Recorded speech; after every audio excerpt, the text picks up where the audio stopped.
Electrohomoeopathy के अध्ययन के क्रम में आज हम एनाटॉमी और फिजियोलॉजी वाले भाग में अध्ययन कर रहे हैं कैंसर।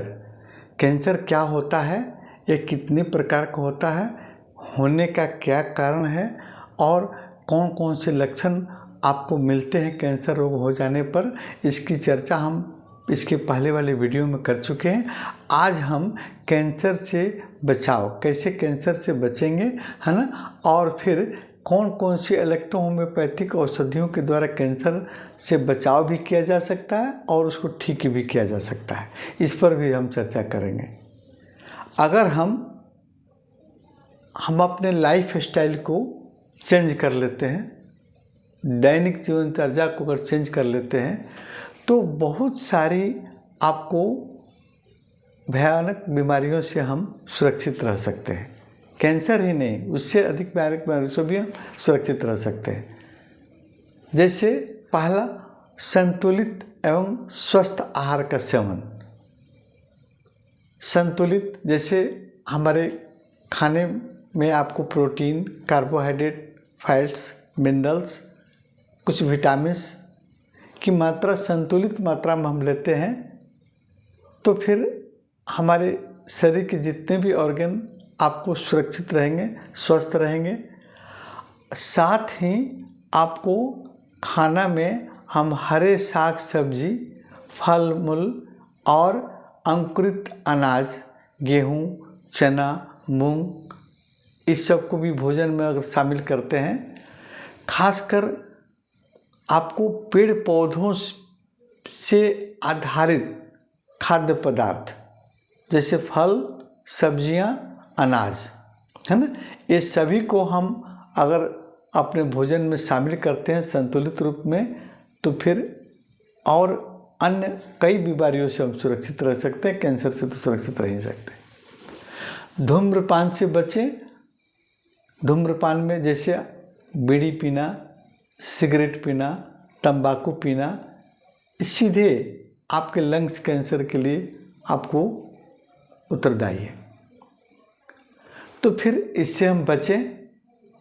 इसके अलावा धूम्रपान से बचने के अलावा आपको शराब का सेवन आप नहीं करें तो और बेटर है, या एक सीमित मात्रा में करें तो आप उससे सुरक्षित रह सकते हैं, क्योंकि ये शराब, इसके पहले वाले वीडियो में बताया, आपको लीवर कैंसर का उत्तरदायी है। और फिर आप मोटापा, है ना, आपका वजन, ये आपको बहुत, मोटापा आपके कई बीमारियों का जड़ है ना, मोटापा से बचें।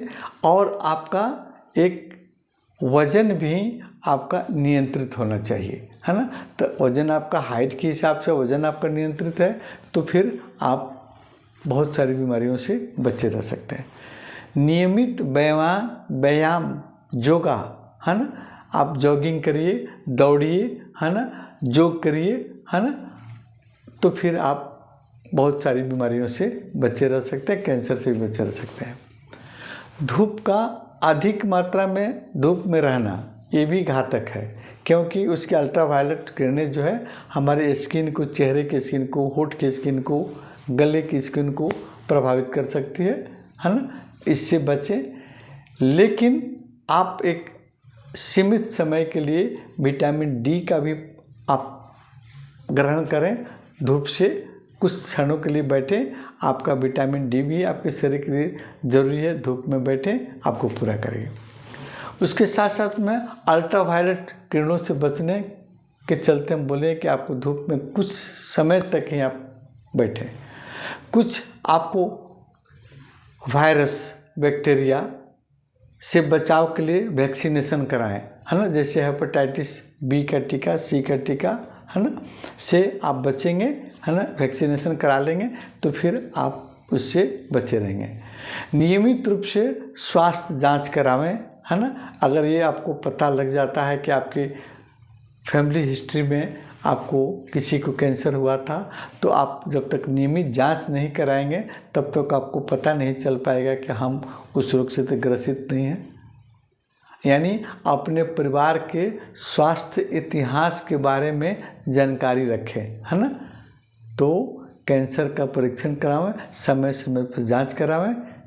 कैंसर से आप सुरक्षित रह सकते हैं। अब देखते हैं आपको कैंसर से सुरक्षित रखने वाली इलेक्ट्रोपैथिक औषधियाँ।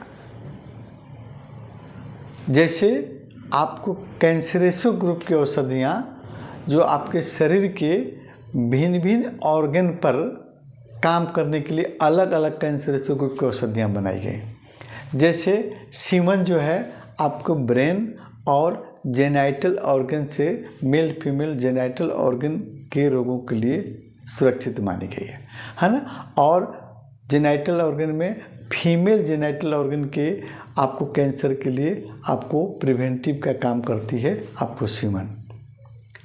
उसी तरह आपको C2 आपके गॉल ब्लैडर, आपके मेमोरी ग्लैंड्स और आपको यूट्रस, ओवरी, यूरिनरी ब्लैडर पर काम करने वाली C2 है। वहाँ की आपको औषधि वहाँ की रोगों को ठीक करती है।